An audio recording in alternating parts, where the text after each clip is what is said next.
Morning students. Last video में हमने समन्वय के बारे में डिस्कस किया था, यानी कि तालमेल। हम जो है ये कुछ विशेषज्ञ ये कह रहे हैं कि जो भी ये समन्वय है वो प्रबंध का छठा कार्य है। ठीक है, 5 कार्य है ना प्रबंध के: नियोजन, संगठन, नियुक्तिकरण, निर्देशन और नियंत्रण।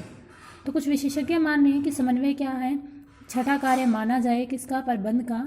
जबकि कुछ जो आधुनिक युग के जो विशेषज्ञ हैं वो क्या कहते हैं कि जो समन्वय है प्रबंध का कोई अलग अंग नहीं है, यानी कोई अलग कार्य नहीं है, बल्कि इसको क्या किया गया है, प्रबंध का ही एक हिस्सा माना गया है। क्योंकि जितने भी कार्य प्रबंध के अंदर किए जाते हैं, ठीक है, इन कार्यों को पूरा करने के लिए समन्वय एक अहम भूमिका निभाता है। जैसे जब भी एक प्रबंधक क्या करता है, प्रबंध के सभी कार्यों को पूरा करता है, तो वो कहीं ना कहीं समन्वय को ही स्थापित करने में व्यस्त रहता है। ठीक है, क्योंकि बिना समन्वय के, बिना तालमेल के प्रबंध का कोई भी कार्य संपन्न नहीं किया जा सकता। तो इसलिए बोला गया है कि समन्वय का होना ज़रूरी है।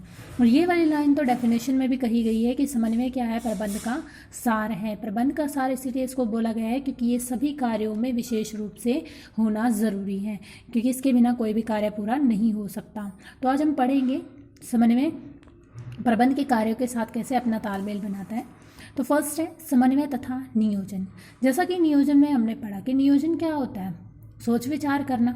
ठीक है, और सोच विचार का केंद्र बिंदु ही क्या होता है, समन्वय होता है। बहुत सारे जो हमारे अलग अलग तरीके के विभाग बने होते हैं, उनमें जो भी काम किए जाते हैं, उन कार्यों को ध्यान में रखकर ही क्या की जाती है, प्लानिंग की जाती है। ठीक है, नियोजन हम इसीलिए करते हैं कि इन कार्यों को किस तरीके से किया जाए जो भी विभिन्न विभागों में होंगे। तो जैसे एग्जाम्पल हम लें, जब एक विक्रय प्रबंधक यानी कि सेल्स मैनेजर, जब एक क्या करते हैं, सेल्स मैनेजर प्लानिंग कर रहा है सेल से रिलेटेड कि 1 साल के अंदर हमें इतनी सेल इंक्रीज करनी है। ठीक है, प्लानिंग कर रहे हैं, तो वो उसमें ये नहीं कि सिर्फ अपने यहाँ पे वो प्लानिंग कर लेगा, नहीं, सभी विभागों को शामिल यहाँ पर किया जाएगा, उनसे विचार विमर्श किए जाएंगे, तभी क्या किया जा सकता है, इस सेल मैनेजर के द्वारा सेल से संबंधित जो नियोजन है उसको पूरा किया जा सकता है। ठीक, जैसे क्रय प्रबंधक, उत्पादक प्रबंधक, वित्त प्रबंधक, इन सब से विचार विमर्श करके ही वो क्या करेगा, प्लानिंग करेगा। ठीक है, अब भविष्य में कोई भी समस्या उत्पन्न ना हो, इसीलिए क्या किया जाता है, इनसे विचार विमर्श किया जाता है ताकि क्या किया जा सके, समन्वय स्थापित किया जा सके, आने वाले टाइम में कोई भी प्रॉब्लम अराइज ना हो। तो प्लानिंग में भी समन्वय की ज़रूरत होती है, विचार विमर्श की ज़रूरत होती है। समन्वय हमें कैसे पता चलता है कि नियोजन में समन्वय है, वो तब हमें पता चलेगा जब हम क्या कर रही हैं, सभी विभागों के साथ तालमेल बनाकर काम कर रहे हैं। नेक्स्ट है समन्वय एवं संगठन। संगठन में जैसा कि हमने पढ़ा था, संगठन में क्या किया जाता है, बहुत सारे जो कार्य हैं, एक मुख्य कार्य को क्या कर दिया जाता है, एक उप कार्यों में बांट दिया जाता है, यानी छोटे छोटे कार्यों में बांट दिया जाता है, और उन्हें पूरा करने के लिए व्यक्तियों के बीच में संबंध की व्याख्या की जाती है। ठीक है, कि इन काम को ये व्यक्ति करेंगे, ठीक है, उनके ये अधिकार होंगे, ताकि क्या किया जा सके, जो व्यवसाय की क्रियाएं हैं उनको व्यवस्थित ढंग से पूरा किया जा सके। ठीक, तो जब ये प्रबंधक इस काम को कर रहा होता है तो वो यही प्रयास करता है कि जितने भी विभाग हैं, ठीक है, या फिर एक विभाग के बहुत सारे जो व्यक्ति हैं उनके बीच में क्या हो, तालमेल हो, यानी कि समन्वय हो, ताकि क्या करे, वो अपने काम को पूरा कर सके। एग्जाम्पल लें प्रोडक्शन डिपार्टमेंट का। ठीक है, प्रोडक्शन डिपार्टमेंट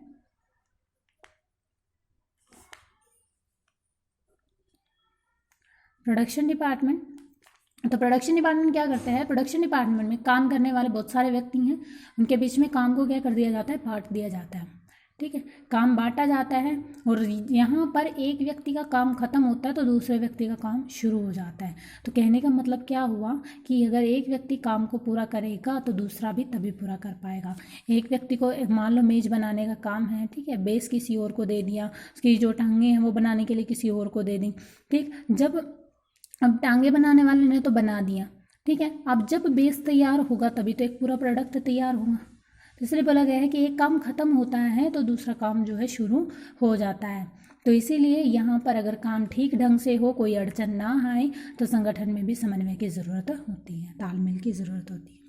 नेक्स्ट है समन्वय एवं नियुक्तिकरण। नियुक्तिकरण जैसा कि हमने बताया था, इसमें क्या होता है, विभिन्न पदों को व्यक्तियों से भरा जाता है। इसमें तो पद निर्धारित किए गए कि कौन कौन व्यक्ति होंगे, उनके क्या क्या अधिकार होंगे। इसमें क्या किया जाता है, उन पदों को व्यक्तियों से भरा जाता है। ठीक, जब एक प्रबंधक नियुक्ति का काम कर रहा होता है तो उसे क्या होता है, उस समय ध्यान में रखना होता है कि इनमें क्या हो, समन्वय की भावना हो, तालमेल बने। ठीक है। यही प्रयास करके वो क्या करता है, पदों को योग्य और अनुभवी व्यक्तियों से भरता है, ताकि आने वाले जितने भी हम क्रियाएं करें उनमें कोई भी रुकावट उत्पन्न ना हो। तो इसीलिए नियुक्तिकरण में भी समन्वय की ज़रूरत होती है। बात करें समन्वय एवं निर्देशन, निर्देशन में क्या किया जाता है, निर्देश दिए जाते हैं, आदेश दिए जाते हैं, और यह ध्यान में रखकर दिए जाते हैं कि जिन व्यक्तियों को हम आदेश और निर्देश दे रहे हैं उन लोगों को जो है इसका कोई गलत प्रभाव ना पड़े उन पर। ठीक है, इसी गलत प्रभाव ना यानी विपरीत प्रभाव अगर ना पड़े उसको टालने के प्रयास किए जाते हैं।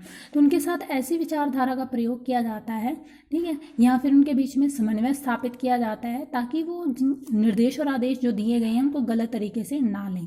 जैसे एग्जाम्पल लें, एक जैसा काम करने वाले दो व्यक्ति हैं, ठीक है, उन दो व्यक्तियों के साथ एक जैसा ही व्यवहार करना चाहिए। ये नहीं कि एक कम काम कर रहा है और एक ज़्यादा काम कर रहा है तो एक कम काम करने वाले के साथ रूड बिहेव किया जाए और ज़्यादा काम करने वाले के साथ अच्छा बिहेव किया जाए, ऐसा नहीं होना चाहिए। ठीक है, तो तालमेल यहाँ पर भी ज़रूरी है। नेक्स्ट है समन्वय एवं नियंत्रण। नियंत्रण में क्या किया जाता है, काम की प्रगति का मूल्यांकन किया जाता है। ठीक है, कि जिस तरीके से हमने सोचा था क्या काम उसी तरीके से हो रहा है, अगर नहीं हो रहा तो उसमें सुधारात्मक कार्यवाही है वो की जाएगी ताकि जो विपरीत परिणाम आ रहे हैं उनसे बचा जा सके। तो समन्वय के संदर्भ में अगर हम बोले तो नियंत्रण द्वारा भी क्या किया जाता है, संस्था के उद्देश्यों को प्राप्त करने के लिए साधनों को उपलब्ध कराना, प्रयास जो हो रही हैं उनमें संतुलन स्थापित करना। तो ये सब पॉसिबल किसके ज़रिए है, समन्वय के ज़रिए।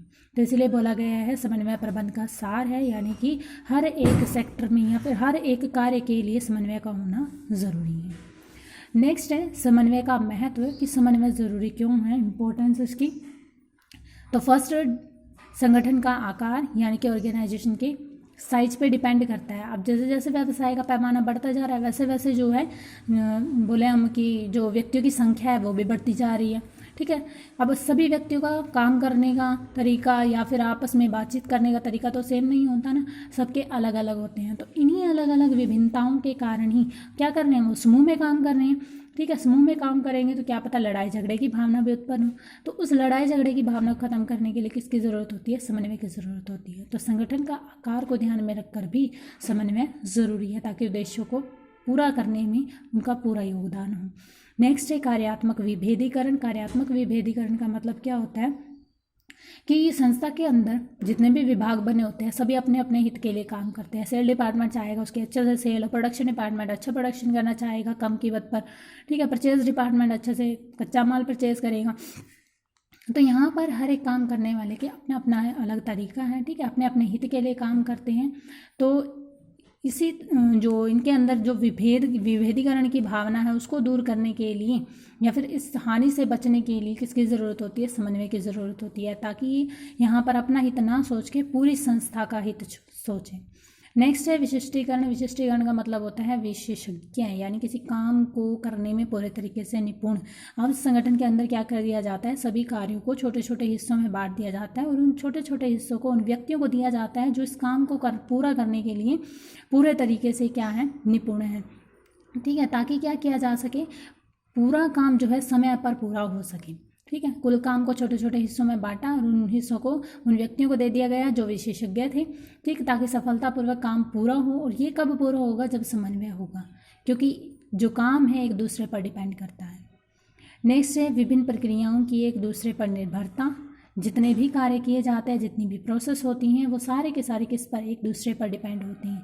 सेल डिपार्टमेंट प्रोडक्शन डिपार्टमेंट पर डिपेंड करता है। ठीक है, प्रोडक्शन डिपार्टमेंट परचेज डिपार्टमेंट पर डिपेंड करता है। इसी तरीके से सेल डिपार्टमेंट जो है मार्केटिंग डिपार्टमेंट पर डिपेंड करता है। तो यहाँ पर सभी विभाग जो हैं एक दूसरे पर निर्भर होते हैं। तो निर्भरता को बनाए रखने के लिए भी समन्वय की ज़रूरत होती है। तो ये था समन्वय प्रबंध का सार और समन्वय का महत्व। Thank you.